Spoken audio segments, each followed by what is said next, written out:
Ladies and gentlemen, imagine pulling up to a red carpet event in a car so luxurious that even your coffee cup feels underdressed. Now imagine that car once belonged to the legendary Jack Nicholson. Yes, the man who gave us the creepiest "Here's Johnny" also had a taste for the finer things, like the 1972 Mercedes-Benz 600 W100.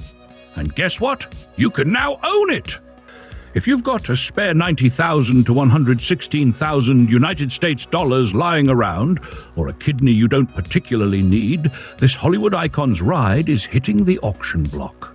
Before we dive into the juicy details, do me a favor, smash that subscribe button faster than Jack Nicholson says something unsettling in a movie. Trust me, you don't want to miss out on more legendary rides like this. Now, back to the star of the show.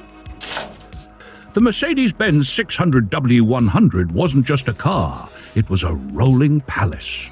Built between the years 1963 and 1981, only 2,677 units were ever made.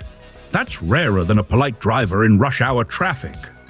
This beast was the pinnacle of German engineering, offering a level of luxury that made other cars feel like they were assembled in a garden shed. Under the hood, it packs a 6.3-liter fuel-injected 8-cylinder V-shaped engine pumping out 250 horsepower. And for a 1972 model, that was no joke. It could accelerate from 0 to 60 miles per hour, 0 to 97 kilometers per hour in 9.7 seconds, and at a top speed of 208 kilometers per hour, 129 miles per hour. Not bad for a luxury land yacht. But the magic is in the details. We're talking about dual air conditioning, front and back, because why not? A sunroof, cruise control, and enough powered gadgets to make James Bond jealous. The seats, fully electric. The doors, also electric. Even the trunk lid opens with the push of a button. I mean, if you were a 1970s celebrity, using your hands was clearly beneath you. And did I mention the suspension?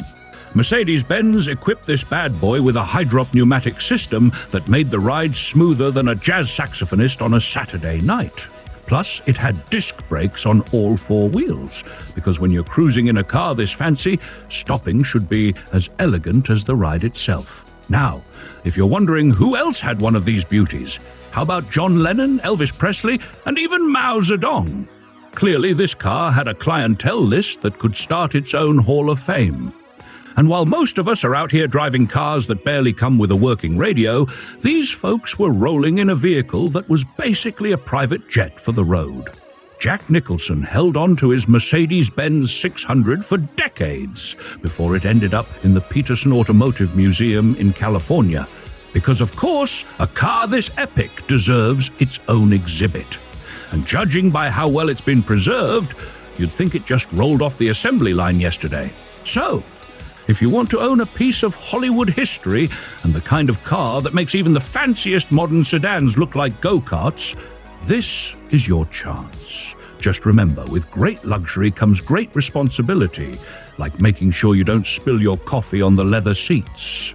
And hey, before you go fantasizing about your new life as a 1970s A-lister, remember, there's a link under the video if you want to check out the auction. Oh, and if you really want to support this channel, you can become a sponsor for just $1 United States dollar. That's right, less than the cost of a gas station hot dog. The sponsorship link? You guessed it, also in the description below. Because we're fancy like that.